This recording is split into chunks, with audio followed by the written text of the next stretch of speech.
여호와를 찬양하라 하는 제목의 말씀으로 은혜를 나누려고 합니다. 오늘 이 시편 103편을 지은 다윗은 여호와를 송축하라, 하나님을 찬양하라 그렇게 선포하고 있습니다. 오늘날 이 사회는 눈으로 보기에 좋은 것을 쫓아가는 외형 중심 사회입니다. 다시 말해서 외모 지상주의, 그러한 시대가 되었지요. 그래서 보이지 않는 하나님을 예배한다는 것이 그렇게 쉬운 일은 아닙니다. 그래서 사람들은 눈에 보이는 풍요를, 눈에 보이는 모든 것을 누리고 있으면 그것이 곧 영적인 충만이다, 영적으로 복을 받은 것이다, 그렇게 착각하기도 합니다. 이런 시대에 우리가 살고 있는 우리로서, 성도로서 우리는 더욱더 모든 힘과 인격을 다해서, 우리의 마음을 다해서 하나님을 찬양하는 삶을 살아야 되겠습니다. 눈에 보이는 것만 쫓아가는 시대 속에서 하나님, 우리 눈에 보이지 않지만 그 하나님이 우리가 참 의지하고 또 믿고 따라야 할 유일하신 분이다 하는 사실을 분명히 믿고서 그 하나님을 예배하는, 찬양하는 믿음의 삶, 신앙의 삶을 우리가 살아야 될 것입니다. 자, 그러면 오늘 시편 103편에서는 누가 하나님을 송축해야 된다라고 다윗이 우리에게 말해주고 있습니까? 1절, 2절 말씀에 보면 내 영혼아 여호와를 송축하라. 내 속에 있는 것들아 다 그의 거룩한 이름을 송축하라. 내 영혼아 여호와를 송축하며 그의 모든 은택을 잊지 말지어다. 그렇게 이야기합니다. 내 영혼아 여호와를 송축하라. 내 영혼이, 나의 영혼이, 내 속에 있는 모든 것들이 하나님을 찬양해야 된다고 말씀을 합니다. 20절부터 22절 말씀에도 보면 여호와를 송축하라는 말씀이 반복되어 나오는데, 그런데 하나님을 찬양해야 할, 하나님을 송축해야 할 그가 누구인가? 바로 하나님께서 지으신 여호와의 천사들이라고 말합니다. 20절 하반절에 보면 여호와의 천사들이여 여호와를 송축하라. 그에게 수종들며 그의 뜻을 행하는 모든 천군이여 여호와를 송축하라. 하나님이 만드신 천사들까지도 하나님을 찬양해야 된다고 말씀하지요. 더 나아가서 22절에 보면 여호와의 지으심을 받고 그가 다스리시는 모든 곳에 있는 너희여 여호와를 송축하라. 내 영혼아 여호와를 송축하라 말씀을 합니다. 다시 말해서 하나님이 지으신 모든 피조물들, 사람과 천사들뿐만 아니라 하나님이 지으신 모든 세상의 피조물들이 하나님을 송축, 찬송해야 할 것을 말씀한다는 거지요. 자, 그렇기 때문에 오늘날 세상 사람들이 그러하지 않는다 할지라도 예수 그리스도를 믿는 우리들은 분명히 알아야 될 것은 하나님을 찬양해야 할 존재가 누구인가, 하나님을 예배해야 할 존재가 누구인가, 예수 그리스도를 믿는 성도된 저와 여러분들은 물론이고 하나님이 지으신 천군 천사들, 그리고 하나님이 만드신 모든 피조 세계의 모든 피조물들조차도 하나님을 찬송해야 된다 말씀을 합니다. 오늘 예배하는 저와 여러분들 모두가 우리의 입술에서 하나님을 향한 찬송이 끊이지 않고, 우리의 입술에서 하나님을 찬양하는 그 노래가 끊이지 않고 날마다 하나님을 찬양하며 예배하는 그 예배의 삶, 찬송의 삶이 늘 있게 되기를 주님의 이름으로 축복합니다. 자, 다윗은 이렇게 누가 찬송해야 되는가를 말씀한 다음에 하나님을 찬송해야 할 우리들이 어떤 존재인지를 짚어주고 있습니다. 14절, 15절, 16절 말씀에 보면 하나님은 이렇게 말씀을 하지요. 이는 그가 우리의 체질을 아시며 우리가 단지 먼지뿐임을 기억하심이로다. 인생은 그날이 풀과 같으며 그 영화가 들의 꽃과 같도다. 그것은 바람이 지나가면 없어지나니 그 있던 자리도 다시 알지 못한다라고 말씀을 합니다. 우리 인생을 먼지라고 말씀을 하고 풀과 같다 말씀을 하고 들의 꽃과도 같다고 말씀을 하고, 더 나아가서는 바람이 불면 그 바람에 흩어져서 사라질, 없어질 것과 같다라고 우리를 하나님은 말씀하고 있습니다. 우리 인생이 누리는 모든 것들은 잠깐 있다가 사라지는 것이라고 말씀합니다. 누리고 있는 것뿐만 아니라 우리 인생 자체가 먼지와도 같고 들의 풀과 꽃과도 같고 바람이 불면 사라질 것과 같은 존재가 바로 우리 자신이라는 것이죠. 그렇기 때문에 하나님이 없는 인생은 공허할 뿐입니다. 그래서 오늘 다윗은 오직 우리가 내 영혼아 여호와를 송축하라, 하나님을 찬양하라고 말합니다. 하나님을 예배하고 하나님을 찬양하고 하나님과 함께하는 삶이 없다면 우리는 먼지와도 같은 존재, 흙과 같은 존재이고 풀과 같은 존재이고 바람이 불면 사라지고 없어질 존재이기 때문에 하나님을 예배하고 하나님을 찬송하고 하나님과 함께하는 삶이 있을 때에 비로소 우리의 가치가, 우리의 존재 이유와 목적이 드러날 수 있다는 것이죠. 그렇기 때문에 나 자신을 바로 알 때에 하나님을 전심으로 찬송할 수 있고 나 자신을 바로 알 때에 내가 어떤 존재인가를 바로 깨달을 때에 우리는 정말 온 마음을 다해 하나님을 예배할 수 있다는 것이죠. 하나님을 찬양하고 하나님을 예배하고 하나님을 의지하는 삶이 얼마나 복되고 귀한 삶인가를 알려면 내가 어떤 존재인지, 내가 먼지와도 같고 들의 풀과도 같고 바람이 불면 사라질 존재라는 사실을 내가 알 때에 하나님을 찬양하고 예배하는 것이 얼마나 귀한 것인지를 우리는 다시 깨달을 수 있다는 것이죠. 오늘 주일을 맞이해서 하나님 앞에 나와 우리가 예배하고 있습니다. 이처럼 이 예배하는 것이 우리가 억지로 하는 것이 아니라 마지못해 하는 것이 아니라 그저 일주일에 한 번씩 신앙생활, 종교생활을 하기 위해서 하는 것이 아니라 하나님, 나는 참으로 먼지와 같은 존재입니다. 나는 들의 풀과 같고 피었다가 잠시 아름다움은 있을지 모르지만 피었다가 사라질 꽃과 같은 존재요. 바람이 불면 없어질 존재입니다. 그렇기 때문에 나는 하나님을 예배하지 않고는 살아갈 수 없는 존재입니다. 나는 하나님을 찬양해야 되고 하나님과 함께 해야 되고 하나님 안에 거해야 되고 하나님이 내 안에 거하실 때에 먼지이지만 들의 풀과 같지만 바람이 불면 사라질 존재이지만 그때에 하나님과 함께 가치 있는 영광스러운 존재가 된다는 것을 우리는 알고 믿기 때문에 하나님 앞에 예배하러 나온다는 것이죠. 오늘 이 예배를 통해서 비록 우리의 모습이 어떠한 연약한 모습이 있든지 간에 이 예배를 통해 하나님을 찬양하는 찬양을 통해서 하나님 안에서 누리게 되는 그 존귀와 영광이 우리 가운데 충만하게 되기를 주님의 이름으로 축복합니다. 자, 마지막 세 번째로 우리가 하나님을 송축해야 할 이유가 무엇일까?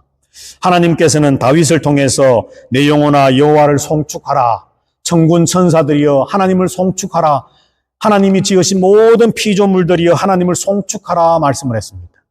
우리가 얼마나 연약하고 참 보잘것없는 존재인지를 깨우쳐주면서 그러므로 하나님을 찬양하고 예배할 때에 우리의 존재의 가치와 목적과 이유가 빛날 수 있다고 말씀을 합니다. 자, 그러면 하나님을 송축해야 할, 하나님을 찬양해야 할, 하나님을 예배해야 할 이유가 무엇일까요? 하나님이 어떤 분이신가? 그것을 오늘 성경은 우리에게 말씀을 해줍니다. 먼저 첫 번째로 6절 말씀에 보면 우리가 찬양해야 할, 송축해야 할 하나님은 공의의 하나님이시라 그렇게 말씀을 합니다.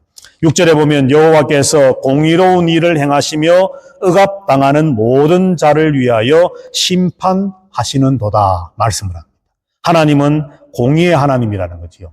하나님이 행하시는 모든 일들은 공의로운 일이라는 것, 정의로운 일이라는 겁니다. 그래서 억울하게 억압당하는 모든 자를 위해서 하나님의 심판의 칼을 드셔서 하나님의 공의의 채찍을 드셔서 하나님은 이 세상을 공의롭게 다스려 나가시기 때문에 그러한 공의의 하나님이시기 때문에 내 영혼아 여호와를 송축하라 말씀하는 것이죠. 우리가 살아가다 보면 참 힘들고 어렵고 억울하고 괴로운 일들을 경험할 때가 있습니다. 그럴 때마다 하나님이 만약에 공의의 하나님이 계시지 않는다면 그 억울함은 억울함으로 끝나버릴 것이고 힘들고 괴로운 일들은 그것으로 끝나버리겠지만 그러나 우리가 분명히 믿는 것은 우리가 분명히 하나님을 송축하고 예배하고 찬양하고 하나님을 믿고 의지할 수 있는 이유는 우리가 비록 그러한 속에 있다 할지라도 공의의 하나님께서 이 모든 것들을 심판하실 것이고 하나님의 공의를 따라 정의를 따라 판단하여서 선악간의 상과 벌을 반드시 행하실 것이라는 것을 우리가 알고 믿기 때문이라는 것이죠. 그러므로 우리는 하나님을 송축할 수 있다는 것입니다. 오늘 예배하는 저와 여러분들 공의의 하나님을 바라보시기를 바랍니다. 정의의 하나님을 바라보시기 바랍니다. 그 하나님께서 우리의 억울함을, 우리의 억압당하는 모든 일들을 마침내 심판하시고 판단하신다는 사실을 믿고 믿음으로 나아가는 저와 여러분들이 되시기를 주님의 이름으로 축복합니다. 두 번째로 하나님이 어떤 하나님이십니까? 우리가 송축해야 할 이유가 무엇입니까? 하나님은 긍휼과 인자의 하나님이다. 그렇게 말씀하고 있습니다. 긍휼과 인자의 하나님. 한마디로 말하면 하나님은 사랑의 하나님이시라는 거지요. 공의의 하나님이시면서 하나님은 더불어 사랑의 하나님이시라고 말씀합니다. 8절 말씀해 보면 여호와는 긍휼이 많으시고 은혜로우시며 노하기를 더디하시고 인자하심이 풍부하시도다 말씀을 합니다. 긍휼이 많으시고 은혜로우시고 노하기를 더디하시고 인자하심이 풍부하시다. 긍휼과 인자가 많고 풍부하여 넘치신다라고 말씀을 합니다. 그리고 하나님은 9절에 보면 노를 영원히 품지 아니하신다 말씀을 합니다. 10절 말씀에 보면 우리의 죄를 따라 우리를 처벌하지는 아니하시며 우리의 죄악을 따라 우리에게 그대로 갚지 아니하신다라고 말씀을 합니다. 그래서 11절에 보면 이는 하늘이 땅에서 높음같이 그를 경외하는 자에게 그의 인자하심이 크심이다 말씀을 합니다. 우리들도 살아가는 가운데 죄를 짓기도 하고 실수하기도 하고 여러 가지 하나님 보시기에 거룩하지 못한 삶을 살아갈 때가 있습니다. 그런데 하나님께서 만약에 공의의 하나님께서 우리가 행하는 실수와 범죄와 연약함과 넘어짐에 따라서 그때그때마다 벌하시고 심판하신다면 남아날 존재는 한 사람도 없을 것입니다. 그런데 오늘 성경이 뭐라고 말씀합니까? 긍휼이 많으신 하나님, 인자가 풍부하신 하나님, 인자가 크신 하나님께서 영원히 노를 품지 아니하시고 우리가 우리의 죄를 따라서 그때그때마다 처벌받지 아니하도록 우리의 죄를 따라 우리에게 갚지 아니하시는 하나님, 다시 말해 긍휼과 인자가 풍성하신 사랑의 하나님이시다 말씀하는 거죠. 한편으로는 하나님께서 하나님의 정의를 실천하셔야 되기 때문에 공의의 하나님으로 역사하시지만 또 한편으로는 하나님께서 긍휼과 인자가 풍성하시고 크신 하나님이시기 때문에 사랑으로 우리를 대하시고 사랑으로 우리를 감싸 주신다는 것이죠. 그래서 오늘 다윗은 하나님을 찬양해야 할 이유가 무엇인가? 하나님은 긍휼과 인자가 풍성하신 하나님, 사랑의 하나님이시기 때문에 우리는 하나님을 송축하고 찬양하고 예배하고 그 하나님만 바라고 하나님과 함께 동행하는 삶을 살아야 될 것을 우리에게 권면하고 말씀한다는 거죠. 12절 13절 말씀에 보면 다윗은 또 이렇게 노래합니다. 동이 서에서 먼 것 같이 우리의 죄과를 우리에게서 멀리 옮기셨으며 아버지가 자식을 긍휼히 여김같이 여호와께서는 자기를 경외하는 자를 긍휼히 여기시나니. 동과 서가 먼 것처럼 하나님께서는 우리의 죄과를 우리에게서 멀리 옮기시고 아버지가 자식을 긍휼히 여김같이 하나님께서 우리를 긍휼히 여기신다는 거죠.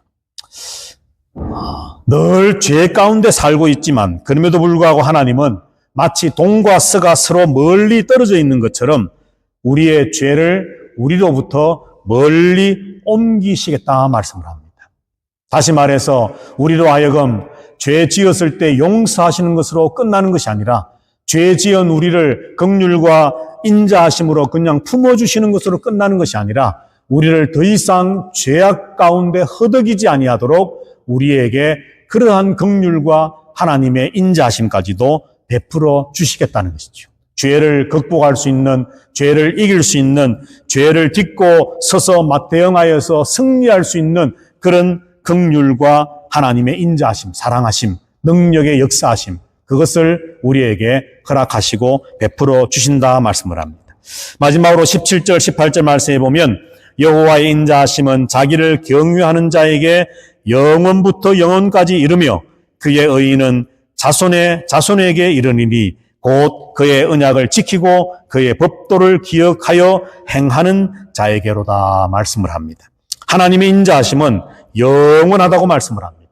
자손에서 자손에게 영원무궁토록 하나님의 인자는 끝이 없다 말씀하는 거죠. 사람은 변합니다.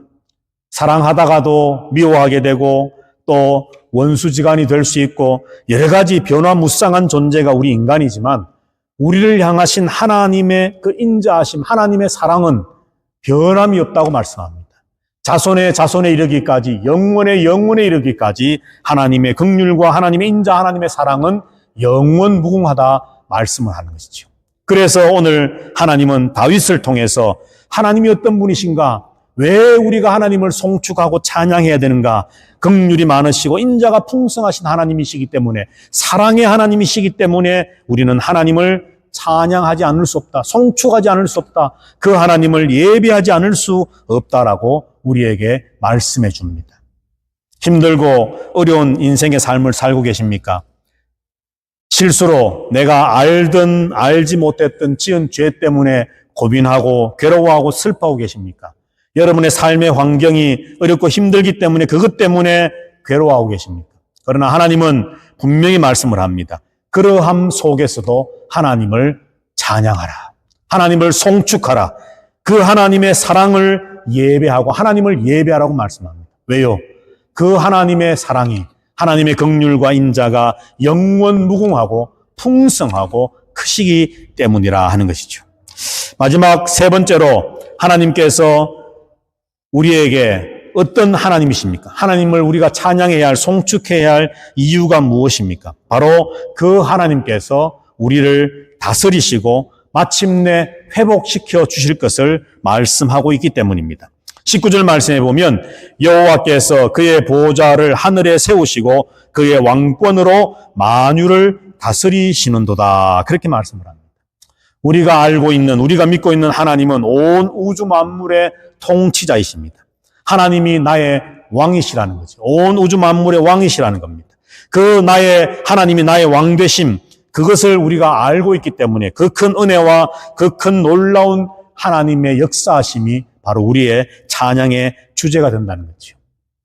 우리는 광야에 버려진 고아와 같은 존재가 아니라 하나님은 우리의 삶의 모든 순간순간을 간섭하시고 도우시고 함께 하시고 우리의 삶을 다스리시는 나의 왕이시라는 것이죠. 우리를 통치하시는 하나님이라는 겁니다.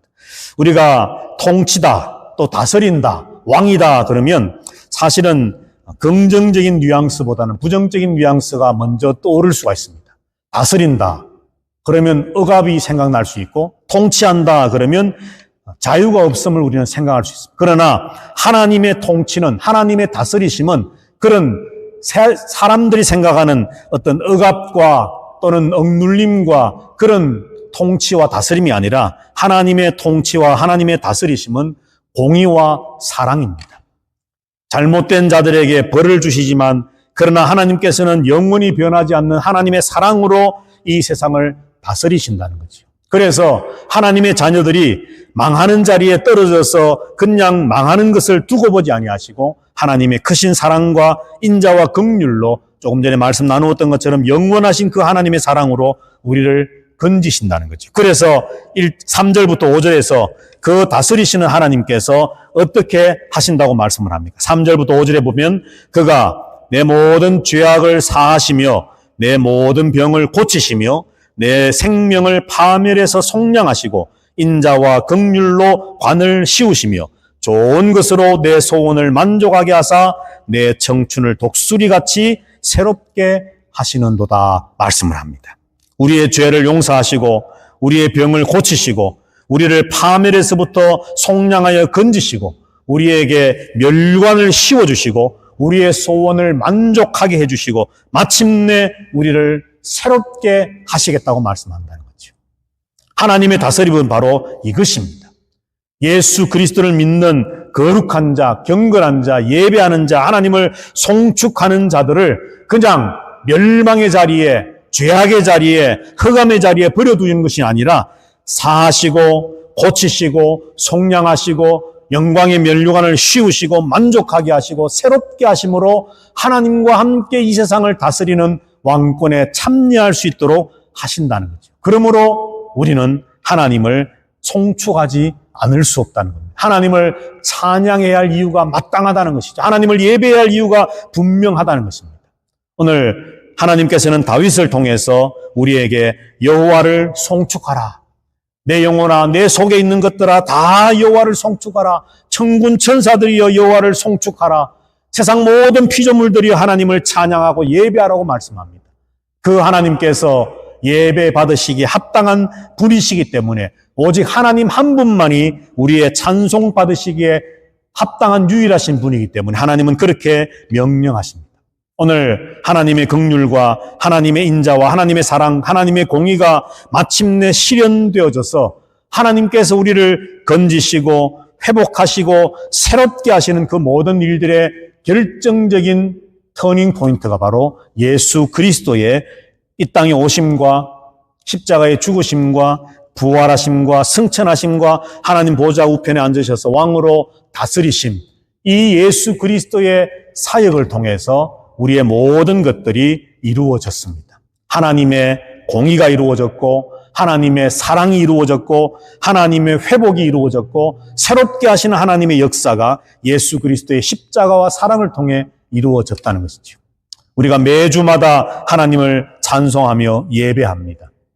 그냥 예수 믿는 사람이기 때문에 타성에 젖어서 그냥 시계추가 돌아가듯이 늘 하는 일이기 때문에 하는 그런 예배와 찬송이 아니라 우리는 마땅히 하나님을 찬송하고 예배해야 할 이유가 있음을 오늘 성경을 통해 보았습니다. 하나님은 공의의 하나님, 하나님은 사랑의 하나님, 그리고 그 하나님은 온 세상 만물을 통치하시는 왕이신 하나님, 그리고 마침내 그렇게 하나님을 찬송하고 예배하는 자들을 회복시키시고 새롭게 하셔서 하나님의 나라에 하나님과 같이 예수 그리스도와 함께 하나님의 왕권에 동참하여서 온 우주 만물을 다스리게 하실 하나님의 능력을 우리에게 베풀어 주실 것을 우리가 알고 있고 믿고 있기 때문에 오늘 여기서 우리는 주일마다 모여 하나님을 찬송하고 예배하는 것입니다. 우리의 삶의 환경이 어떠하든지 간에 그 환경을 바라보며 낙심하는 자리에 떨어져 있지만 말고 우리가 온 마음 다하여서 하나님을 송축하고 하나님을 찬양하며 하나님을 예배함으로 하나님이 어떤 하나님인지를 날마다 묵상하고 깨닫고 알아가고 체험하며 승리의 삶을 살아가는 우리 모두가 되기를 주님의 이름으로 축복합니다. 아멘.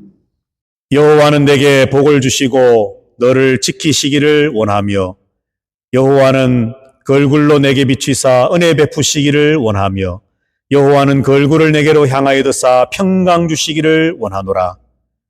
공의의 하나님, 사랑의 하나님, 나의 왕 되신 하나님, 마침내 나를 회복시키시고 새롭게 하실 그 하나님을 찬양하며 예배하는 것이 내 평생의 소원이며 내가 이 땅에 살아가며 해야 할 일이며 내가 믿음으로 걸어가는 삶의 발자취 속에 영원토록 있어야 할 일들임을 다시 한번 깨닫고 어떤 상황 속에서도 하나님을 찬양하는 삶, 하나님을 예배하는 삶, 승리의 삶 살기를 원합니다. 다짐하며 소망하며 결단하는 예배하는 모든 하나님의 백성들 위에와 저들의 가정과 자녀 위에와 주님의 핏값으로 세우신 우리 화고 한인교회 위에와 그리고 하나님을 예배하는 모든 세상의 교회들 위에 복음을 전하는 선교사들과 그 복음의 현장인 선교의 현장 위에 주 예수 그리스도의 크신 은혜와 하나님 아버지의 사랑과 성령 하나님의 교통하심이 이제부터 영원토록 항상 함께 있어 지어다. 아멘.